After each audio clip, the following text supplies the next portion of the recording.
started doing no-gi. I bought a no-gi set. Good. Yeah. All right, come here, Hackett. All right. So with a smaller group, we're going to burn through some techniques. We're going to go through a butterfly arm drag series to start. And then we may, like I said, we're going to burn through that. And if we got some other things we want to work on, we'll work on them. Because like I said, with 6 of you or whatever it is tonight, I don't care. So we're here. When I'm, especially no-gi, my contact points are a little bit different. Like when you're in the gi, you're grabbing collars here. You're setting like sleeve grips. When we're no-gi, I'm going to come kind of either monkey paw on that outside wrist, or I'm going to come head and kind of that almost armpit grip. That gives me 2 solid points because no-gi moves a lot quicker. So James is going to be going places here. So if I'm here, I can't be just... In the gi, there's a little more relaxation. There's a little more dead time, so to speak. No-gi, there's a lot less of that. So you got to be ready to move at all times. So when I'm here, I like these 2 contact points because they just give me better control. Once we're here, all we're going to do is I'm going to look to slide down. I do not have big hands. I have children-sized fucking hands for some reason. God bless me with that. I cannot get a good wrist grip. I'm not Corey. Corey like makes a wrist grip and he's like tickling the backside of his other palm. Like it's weird. I don't have that ability, so I don't grab the wrist. I grab that fatty part of that palm. Here. All I'm going to look to do, I'm going to drag that across and come as deep into that armpit as I can. Here. So we're here, we're moving, we're hand fighting, bop, bop, bop. Now, once we're here, we're going to have a couple options. Option 1 is going to be just to sweep out of this. So I'm going to reach through. I like to cup that hip, lift up, and sweep through. So we're here, I'm with James. We're hand fighting, we're doing stuff, boom, bop, bop. Like I said, goal would be land somewhere in between mount, quarter guard, side control, somewhere on top is the game plan here. Like I said, you're going to be moving a little bit more dynamically in the no-gi situations. But questions on that, like I said. The left hand, like drive, yeah. You switch around. Boom. As soon as I make contact here, as soon as that hand starts to pull, I can let go of this wrist. I'm going to look to tuck it across as much as I can, but I don't want to cross my own center line. So think about it almost like you're throwing it across your center line and pulling it in from there. Does that make sense? So when I'm here, if I really were to commit it here, I'm in just as bad of a compromised position as he is. So when I'm here, it crosses my center line, I throw it past, go to re-attack. Does that make sense? Other questions? Let's start there, and like I said, we're going to build pretty quick off that. 1, 2, 3. So I'm here. James doing cool stuff. We're hand fighting. We're going.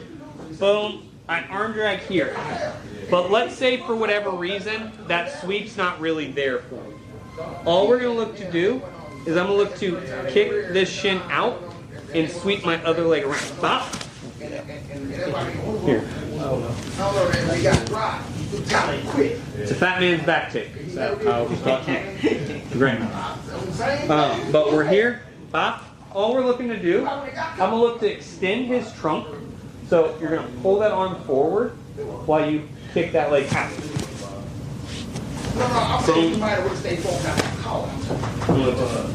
Follow it through. Like I said, real quick one. It's nice because a lot of guys will base real hard once you get to that arm drag. Because like if I'm here with James does suck jiu-jitsu, right? So boom, I get here, he's going to look to base.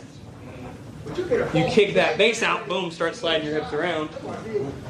You can then come in and hand fight. It's a great 1-2 punch, so to speak, off of that arm drag. Because what I'm going to look to do is, I'm going to come here, I'm going to start to slide in. If James bases real hard here, boom, that's great. I can start taking the back. If he doesn't, I just take the sweep. Because the natural reaction off that arm drag is to either back out or base hard. So if I'm here, I get that arm drag and James starts to back away real hard, boom, I can reset and sweep. But if he bases real hard, Boom, boom, he bases. That's great. Take the back. Both options are available for you. Questions on that? Hell no. Alrighty, 1, 2, 3. So I'm here. I get with James. Boom, I arm drag here. Let's say for whatever reason, I just don't feel comfortable on this arm drag. He starts to sit his butt back, whatever starts to happen, and I don't think I can sweep either direction.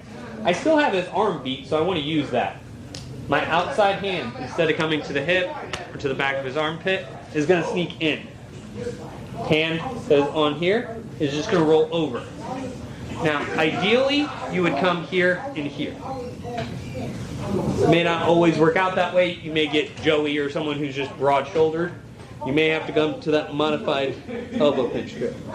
But the idea would be, boom, I come here, wave to mom, grab that bicep. Once you're here, then use your butterfly guard to sweep. You can hold it. It's pretty nasty for me. Boom, we're hand fighting, doing stuff. Boom. Boom. Big thing is, when I'm here, collapsing that elbow while I take it this way.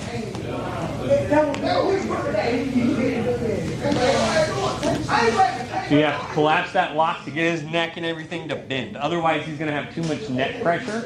If his head is up, you will probably not finish this stroke. It's just fairly unlikely. So if I'm here with James, bop, bop, here, and I get here, and James keeps his head up here, even if I get him to the side, it sucks. He's not going to get it. The second I get here, so you have to get that spinal bend. All right. Questions on that?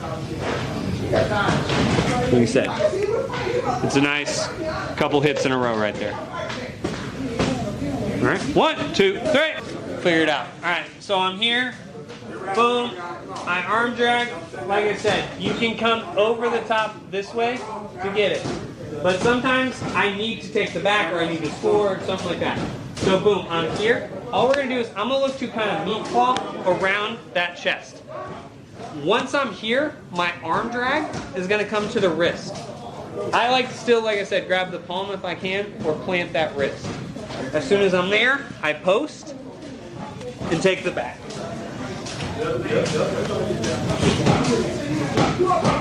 So I'm here, hand fighting, doing my thing, arm drag, boom. Meat hook up top, pose. Once I have that, boom, I'm here.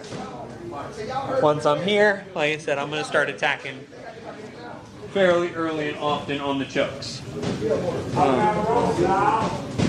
Questions on that? Can I say one more? Yes. Sí, professor. Then now. Boom. I'm here. I arm drag over. Boom. Knee hook over the top. Plant the wrist. Once I have that wrist planted, I will just leave my inside hook through. Come around. Once I'm here, I'll look to Smith from there. Choke piece. Yeah, just keep him from yanking back. That, and it helps me get, almost like when we're doing our stand-ups.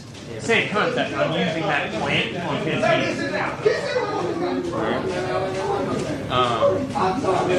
I feel like sometimes when I'm at that arm drag, people are pushing back so much. If I let go for a second, I feel like they're going to get out. And I mean, I can just do that with the arm dragging, right? Like, it's not a big deal. Or does that? As far somewhat. So like if I'm here and James starts really pulling back and I'm like really worried about it, all I'm going to do, I'm going to use my chest to block that elbow.